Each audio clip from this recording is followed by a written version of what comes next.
Mbeɗe taki dande maayi mbeɗe wonde e giɗelam omo ñanti haw yooɗi mbeɗe mantamo kuɗelam omo awƴa mbeɗe awƴa guinde cosan beeli min ko tawɗa nawɗa ɗemgal pulaar jigi min kongi fone gonde janis mbeɗe yilo jamo wallir min kele kaŋŋe kalis somo jalla mbeɗe salit omo wela pulagam kanko lamɗo faram ɗinniri mo cuɗa. waa ami internet Dakar Buzz ñu ngi leen di nuyuwaat bu leen jaajëfal bu baax a baax rawatina ñiy suivre Dakar Buzz TV ci YouTube bi ak Instagram bi ak Facebook bi tey nag ñu dalal ndaanaan boo xamante ni si macha allah nee naa la jamono ji dafa xew dafa nekk di def buzz macha allah dama koy bàyyi rek mu nuyoo ko ami internet yi maa ngi lay nuyu. asalaamaaleykum na ngeen def waa Dakar Buzz maa ngi nuyu ku nekk turam ak santam c'est advisor de la Mauritanie advisor Sénégal tamit. Donc Mauritanien, Sénégalais aussi, maa ngi nuyu ñëpp. Kan mooy Advisor? Advisor c'est un artiste mauritanien donc qui a commencé la musique depuis vers les années 96-97. Au début ñu ngi nekkoon ci benn groupe bu ñuy wax B.O.B Junior à l'époque amoon na nos anciens nos grands frères. On les appelait B.O.B de passage maa ngi nuyu Bokar Bundaw Ousmane qui sont basés à Lyon.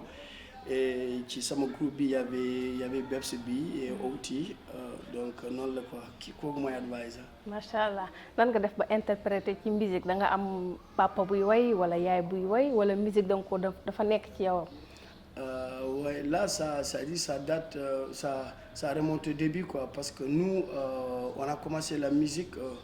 Avant ñu commencer musique dañoo gis suñu grand frère ñuy woy il y avait comme je te l'ai dit tout à l'heure il y a Bokar Ousmane Bundaw B.O.B à l'époque ñoom c'est-à-dire ils font partie des premiers groupes à rapper en Mauritanie. Et à l'époque nous on aimait tellement les voir chanter arrivé à un moment donné nous aussi on voulait les imiter. C'était une passion jusque là c'est devenu une profession donc loolu la quoi. Macha allah. yaa ngi ci ñaata album bi nga dalee musique ak léegi. Là j'ai 2 albums et une mixtape à part ça y a que des singles quoi. y a des singles. Premier album su ma juumulee mu ngi génn 2010. 2010 waaw. voilà deuxième album bi 2014. 2014 la mixtape waaw. lan nga ñu mën a wax tuuti rek ci album ñaari album yooyu noonu album 2010 bi ak 2014 bi. Ouais là c'est-à-dire au niveau des albums si tu as remarqué que parce que après chaque album. Nit tamit da ngay mag quoi tu sens la maturité de la personne après arrivé à un moment donné da ngay nekk quelqu'un de mûr sa musique day changer da ngay gën a découvrir de plus en plus ngay découvrir ay affaires yu bees loolu aussi ça te permet d'avancer ta musique day gën a dem ci kaw quoi. macha allah gis nga def ay duo ak suñuy artistes sénégalais yan relation nga am ak artistes sénégalais. Ça va, machallah, j'ai une très bonne relation avec les artistes sénégalais, voir Simon, c'est-à-dire suma fi c'est exactement sumay lim damay juum Ombre Zayn, Canabasse, Edmo Flow, etc. ñoom Mass, en tout cas etc. quoi, machallah. C'est-à-dire ku lim juum quoi, comme on le dit. mais ci son yooyu ngeen def ay duo yow yaa leen sentir woo leen wala ñoom ñoo la contacter ni que dañu bëgg a liggéey ak yow. Ouais si en fait c'est-à-dire chaque duo day am benn ressenti bi mooy lan avant ngay def duo da ngay xool lu la neex quoi tu vas voir est-ce que boo defee duo bi ça va te rapporter quelque chose raison pour laquelle da ngay nekk di tànn et tu te dis ouais là man dama bëgg def duo avec telle personne et après tu contactes la personne et vous faites un duo et c'est ça. loolu daal nga def ba def ak ñoom ay duo. si noonu la demee. macha allah mais gis nañ ni depuis 2014 ak léegi nga gëj a génne album fan la album bi toll. non c'est pas 2014 toi t'as parlé que mon album est ma mixtape t'as pas parlé de mon dernier album. Inawana qui est sorti il y a une année et quelques. C'est ça le dernier album. Okay. Donc ça fait une année le décembre qui vient inchallah normalement ça fera 2 ans donc ça fait une année 8 mois que génnaguma album donc à partir de foofu maa ngi doon def ay single comme Honoma avec Edmo Flow comme comment il s'appelle comme ma dernière chanson avec Salif Tassor Dofta Mayo que les gens ils adorent beaucoup donc c'est ça quoi. waaw ci dernier single boobu la ñuy wax sax parce que gis nañ macha allah buzz bi mu am wala nit ñi bëgg nañ ko xale yi ñu ngi koy sinap ñu ngi ciy def yépp buzz boobu noonu ak succès bi naka nga koy dundee. Ça va au fait c'est naturel quoi c'est juste que tout le temps booy liggéey da ngay xool un niveau encore plus élevé. Parce que booy def musique aussi tout le temps tu te dis que la question que tu te poses tu te dis pourquoi pas du tudd nga yokk niveau bi parce que loolu mooy tax yaa ngi sentir benn avancée nu mu tudd benn avancée ci sa carrière. Et je me suis dit Salif aussi on a fait nu mu tudd def nañu benn mélange de musique et ça a rapporté quelque chose parce que man damay rap Salif aussi fait di comment ça s'appelle fait di lengi et tout mélange boobu nag moo joxe benn cocktail nga xam ne et ça a rapporté quelque chose et vraiment je suis ému et ba léegi instant fi may wax ak yow maa ngi nu mu tudd maa ngi nekk di kontaan de plus en plus et je dis alhamdulilah quoi sant yàlla vraiment quoi. macha allah Salif moom da ngeen a bokk label wala da nga koo xam nii rek wala da nga fekk fu muy woyee nga ni pourquoi pas nga woo ci sa single relation bi naka la demee yow ak Salif. au fait Salif c'est quelqu'un koo xam ne. Il y a 2 ans waaw si je me trompe pas il y a 2 ans ou une année amoon na benn événement bu mag l'événement s'appelait Tabitagal Pulaagu et si je me trompe pas après Salif foofu la génnee dafa doon ñëw muy woy en live mu woy rek ñëpp c'est-à-dire ñëpp tous les gens ont tourné le regard vers lui et depuis lors ba tey il fait le buzz. Et un jour maa ngi doon dem nu mu tudd benn société j'ai vu un gars maa ngi wàcc juste ci ascenseur yi mu ne ma advise xam naa ni waruma la proposer dara parce que je ne suis pas ton manager ou autre chose ni mais bëgg naa nga def un duo avec un artiste bu tudd Salif je lui dis pourquoi pas ku nekk da nga koy déglu parce que dans la vie tu sais pas et il m'a donné les numéros tu imagines 9 mois j'ai jamais appelé Salif. Et un jour j'étais dans la maison maa ngi doon naan sama café tranquille à la maison et jékki-jékki j'ai quitté ma chambre ma dem la chambre à côté comment ça s'appelle pour visiter les enfants bi ma duggee ci chambre bi vite fait ci laa gis nu mu tudd dañoo am benn géwél boo xam ne mu ngi tudd de passage maa ngi koy nuyu Hamadi Gawlel mu ngi yore xalam mu ngi doon dóor xalam bi.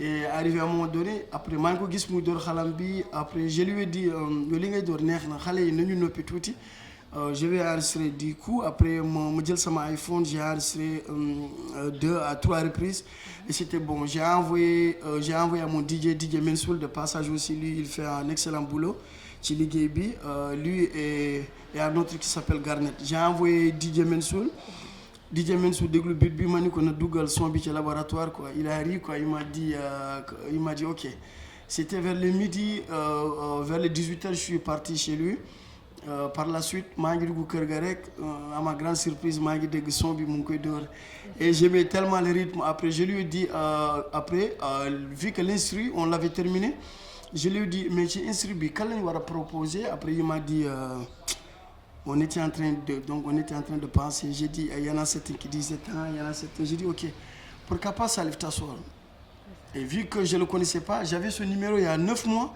mais comme on dit c'est-à-dire dara buy ñëw day ñëw rek yàlla moo koy def quoi je l'ai appelé au téléphone il m'a dit je suis au village mais inchallah rabbi su ma ñëwee appelle-moi le jour où il est venu 23h j'ai allumé ma voiture je suis parti donc je l'ai vu il n'est jamais rentré au studio il n'a jamais fait de feat il n'a jamais même pris un micro disons parce que moom buy woy c'est-à-dire maire yi ñuy jël ay bool rek ay di li c'est extraordinaire je pense je dis pourquoi pas dinañu def un mélange et je l'ai appelé dans ma voiture donc il m'a bien accueilli chez lui vers les 23h je suis venu à ma grande surprise ma ni ko voici le beat rek mu yuuxu ma ni ko t'es le gars que j'avais besoin donc ça y est je pars xam naa ni su ma la yóbbee studio tu vas faire un truc de fou quoi et c'était extraordinaire machallah après par la suite on est parti on a fait la chanson après ñu def vidéo la vidéo a été réalisée par mon petit frère MD Mangan avec son équipe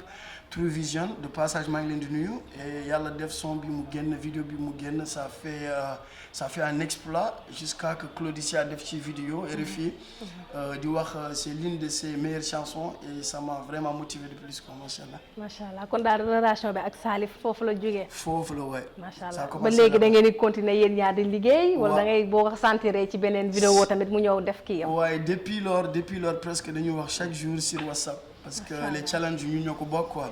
S'il y a quelque chose nga xam ni donc c'est un bonheur donc c'est pour nous deux du pour man kese quoi, c'est pour nous deux et vraiment c'est important aussi. macha allah léegi ñu gis ni que artistes yi bari nañ fi comme ni ñu ko waxee macha allah nga nekk doomu Haalpulaar en même temps dëkk fi nga xamante ne si moom mooy Mauritanie dañu gis sa clip su ma juumulee mu jaar ci benn télé bu ñu daan Trace. si. naka nga ko dundee bi nga gisee clip boobu noonu jaar fi nga xam moom mooy Trace. ouais en fait c'était un rêve quoi, artiste bu nekk wala nit koo gis ci àdduna dafa am rêve quoi. Le rêve c'est quoi? C'est yaa ngi séntu lu nu mu tudd yaa ngi séntu loo xam ne c'est-à-dire day sore tu te dis comment arriver là, c'est-à-dire nooy def pour nga yegg si foofu. Et je me disais qu'arrivé à un moment donné je voulais faire des vidéos yoo xam day nekk high level, day am benn niveau boo xam day nekk high quoi, day nekk élevé tout.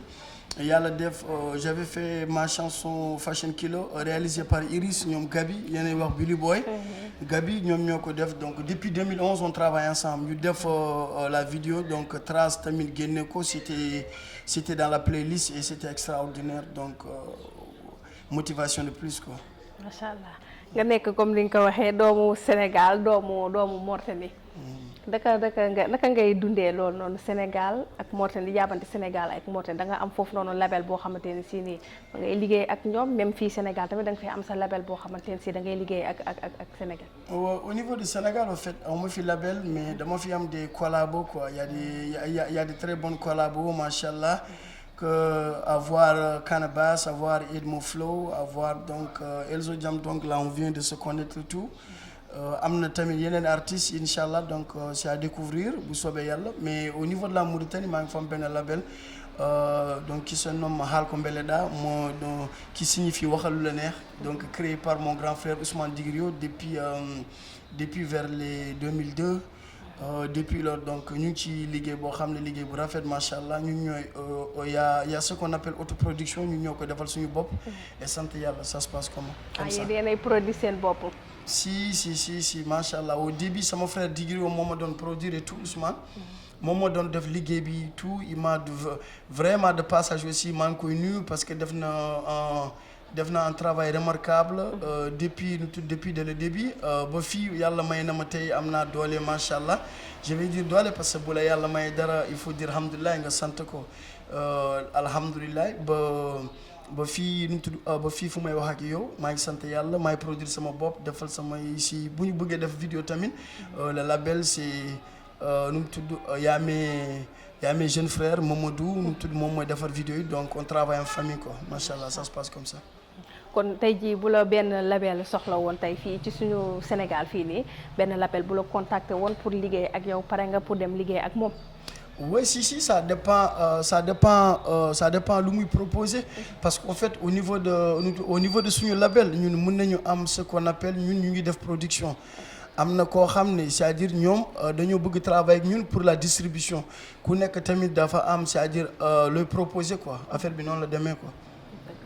léegi daal comme daal pare ibil nga say boot ñi nga xamante ne si tey ñoom ñoo yor maison de production yi ak label yi comme si que tey buñ la soxlawee contacter la pour liggéey ak yow pare nga pour ak liggéey ak ñoom macha allah. waaw ça dépend rek s'il y a une très bonne proposition macha allah et pourquoi pas donc on va accepter comme ça ñu xool on va tenter le coup c'est important aussi.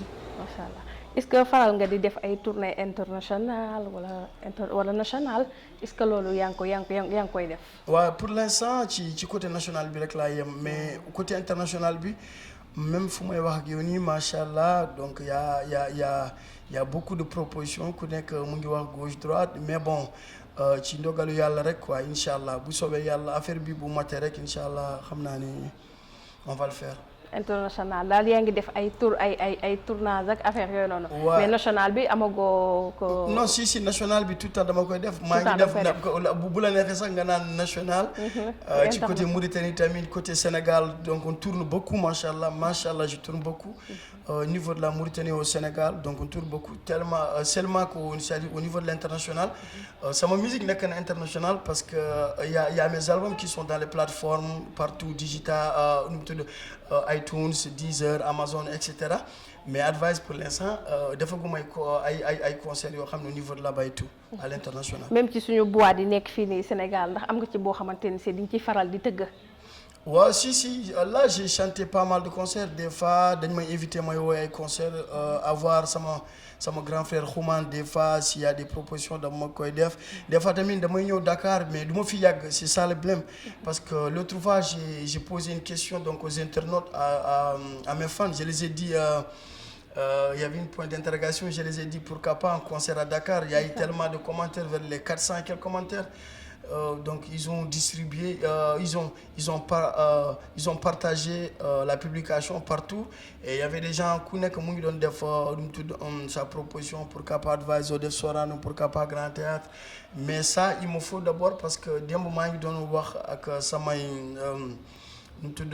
comment ça s'appelle il y a mes gars qui sont basés là au niveau de Dakar ñu ngi doon bëgg def benn fans club Advice de plus en plus muy am ay adhérents xam naa de plus en plus après dinañu mun def ay propositions yoo xam ne day am doole quoi.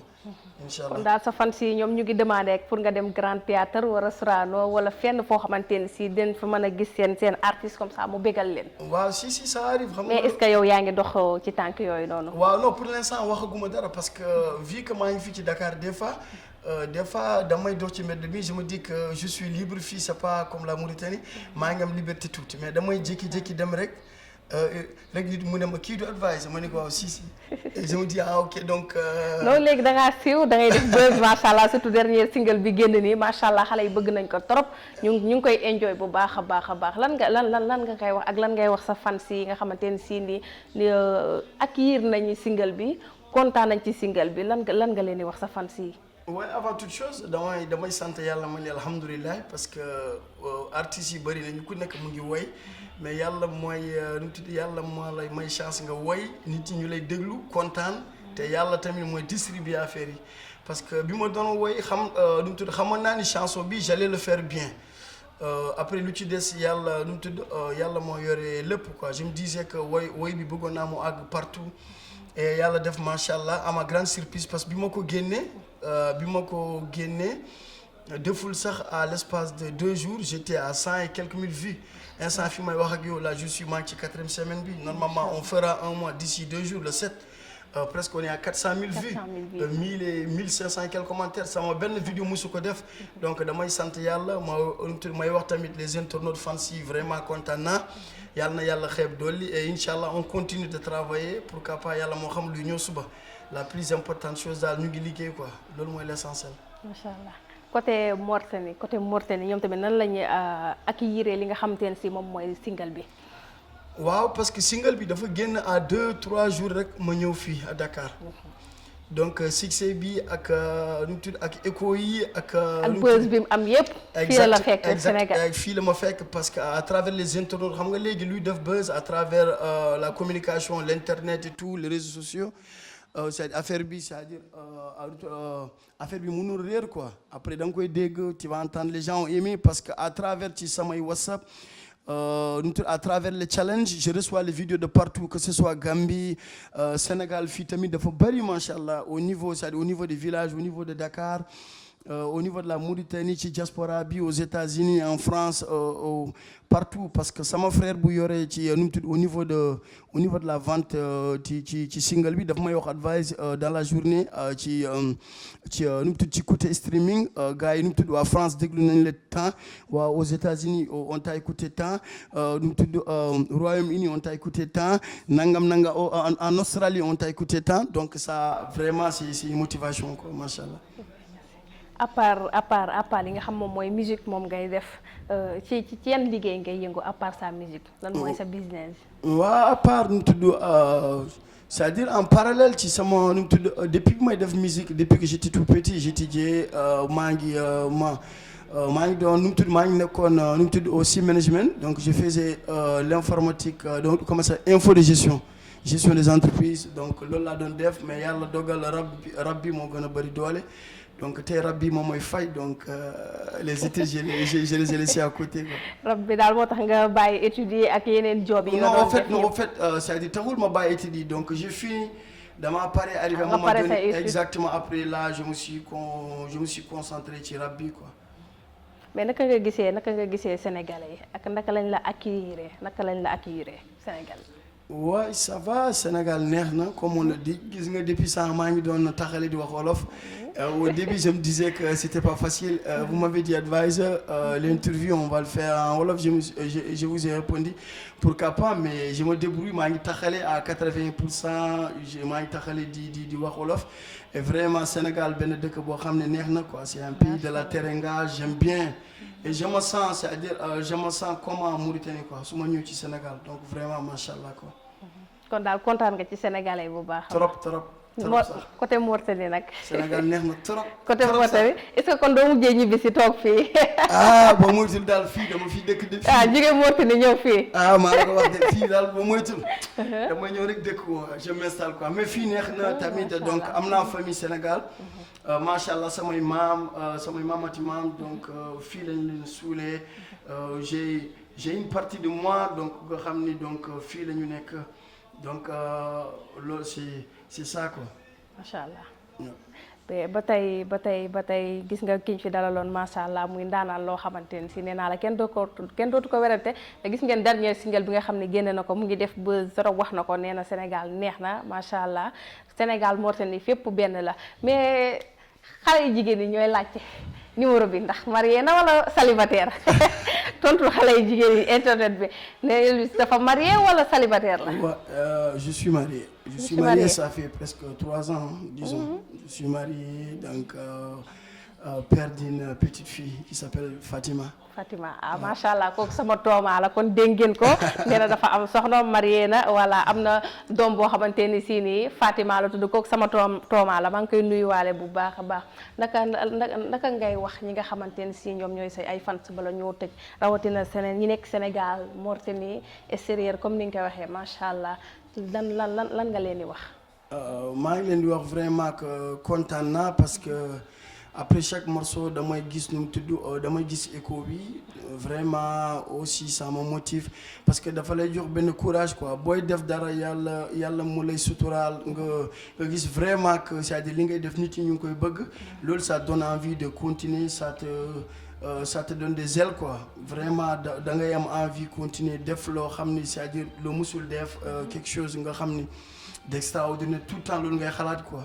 Vraiment maa ngi wax sama fan si yàlla leen yàlla fay et nañu continuer di supporter de plus nous aussi on fera de notre mieux encore c'est-à-dire comme ça ñu gën a kontaan pourquoi pas on va encore hisser le niveau ba mu gën a nekk high tamit incha allah. macha allah ñi ma àndal sama caméraman yi muy Lamine ak ki nga xamante ne si moom mooy Amadou ñoom dañ lay bëggee bu baax a baax daka li nga leen di may sax xam naa Dakar Buzz nga koy may yëpp lan ngay may Dakar Buzz lan nga koy may. Non Dakar Buzz moom mooy may buzz mais xam naa ni moo lay may buzz mais comme Issa yow yaa xew yaa yor buzz bi il fallait que nga may ñu dara non c'est donnant quoi da ngeen may jox dara comme ça ma jox leen dara quoi. ñun kay liñ la jox mooy ñëw defal yow interview bi macha allah vraiment kontaan naa Amadou sama turandoo la Amadou donc du vrai nom Amadou Mangane quoi. Lamine tamit c'est un très bon gars macha allah donc kontaan naa. Vraiment donc interview bi neex na ma trop mais xam naa ne yow il faut ñu jàngal la tukkuloor. waaw incha allah su ma demee dinaa mu jàngal ma tukkuloor bu baax a baax. waaw yéenay wax exactement yéenay wax tukkuloor il faut ñu jàngal la pulaar quoi. waaw incha allah kon dinañ ma jàngal pulaar bu sooba yàlla. si suñu jàngal la pulaar et puis c'est pas compliqué donc loolu la quoi xam naa ne boo mënoon pulaar interview bi ci lay gën a neex. macha allah parce que am tur mooy dinañu xóot quoi. mais léegi wolof bi maa ngi taxale rek quoi je me débrouille quoi disons. waaw ñoo ko gisandoo xanaa ñu bàyyi la nga nuyoo nga tàggatoo ko ami internetu Dakar Buzz. waaw Dakar Buzz kontaan naa ci seen ñëw bi maa ngi leen di nuyu vraiment et aussi à vous féliciter li ngeen di def rafet na. yàlla def affaire bi mu gën a dem ci kaw mu gën a nekk high quoi level bi gën a nekk high tamit parce que li ngeen di def tamit nice na macha allah def ngeen ma signe parce que je vous ai même pas dit que bëgg naa def dara.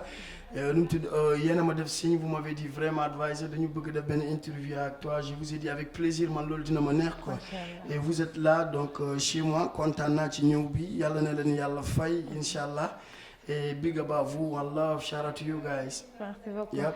voilà gis ngeen ami internetu Dakar Buzz comme ni leen ko waxee woon tey rek macha allah ñi dalal ko moom te mu nekk ndaanaan loo xamante ne si nee naa la ci jamono ji dafay def buzz wax na ko macha allah mu génne single bu neex boo xamante ne si nee naa la Haalpulaar yépp kontaan nañ ci gis nañ ci seen bopp bu baax a baax ñu ngi leen di remercier di leen jox dig daje ci yeneen i émission ak yeneen i invité merci beaucoup.